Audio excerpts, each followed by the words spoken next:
Okay, serious question. Has there ever been a team in NFL history to have both the likely, or at the very least, a top consensus pick for Defensive Rookie of the Year and arguably already chosen Defensive Player of the Year? Has there ever been in history where a team has both of them and still have only won 2 games entering Week 11? Who else but us? Yeah. So it was a bad game all around. It was enjoyable, but it was bad how we crumbled. Um, Obviously, Schlesinger is just insane, and so is Garrett. So that was fun to see. Judy was looking. He was there. But the big story out of this game is that Mr. Dirty Wrist himself has officially started for the Browns. Well, will be starting, I should say. They were saying that everyone on the field he had yet to have a rep with up until that game, which is insane as a stat, but also shows just how much better he is than Gabriel. For example, he threw it, I think, near 40 yards at one point and didn't look like it took everything out of him to do so. Whereas Gabriel, throwing 25 yards, looks like me trying to throw 25 yards, where I have to put my entire back into it. Now, this is not to say Sheddeur's going to be better than Gabriel, because he might suck. We don't know. But, at the very least, there's a lot more positives out of his game that I've seen immediately than with Gabriel. And I've been asking to try to see both of them, because we drafted both of them, so we got to see what we've got in both of them.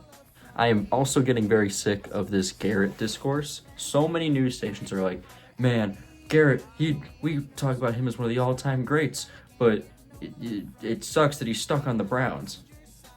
He asked to be traded this offseason, and then he signed.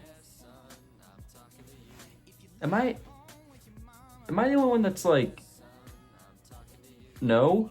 Like, Garrett clearly has a life in Cleveland, and whether that trade request was just used as trying to kick him in the pants to get a bit more money, or was an actual thing and then just decided based off money and then apparently a little bit of Njoku convincing that he's decided to stay. Either way, he chose to stay after attempting a chance out.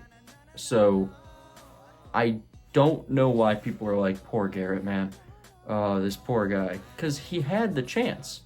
If he really wanted out, he would be out. I don't know. Hopefully, though, Shedeur turns this team around at least a bit. Even if we can just get to 500 in terms of the rest of the season. I'm not saying 500 overall. I'm saying 500 in terms of the rest of the season. There's about 7 games left. 6. No. If he can win 3 to 4 of those games and at least keep us competitive in them, I think you run with him next year. I know a lot of people want us to draft Mendoza or whatever his name is from Indiana, but I'm like, we can't keep doing this. If Shedeur sucks, that sucks, but we need to try for a bit. No, there is seldom quarterbacks that in their rookie season just look ready to go. And the ones that do oftentimes will not reach those same heights. Like, look at Stroud. I hate to look at Stroud because I'm an Ohio State fan, but point is, looking forward to the Raiders game this week. We're bringing the white helmets back. White helmets and Shedeur starting. All eyes going to be on that game. Might as well put it to prime time. Most watched 2-8 game of all time. And with both our offenses as good as they are, the final score might be 2-8. To safeties.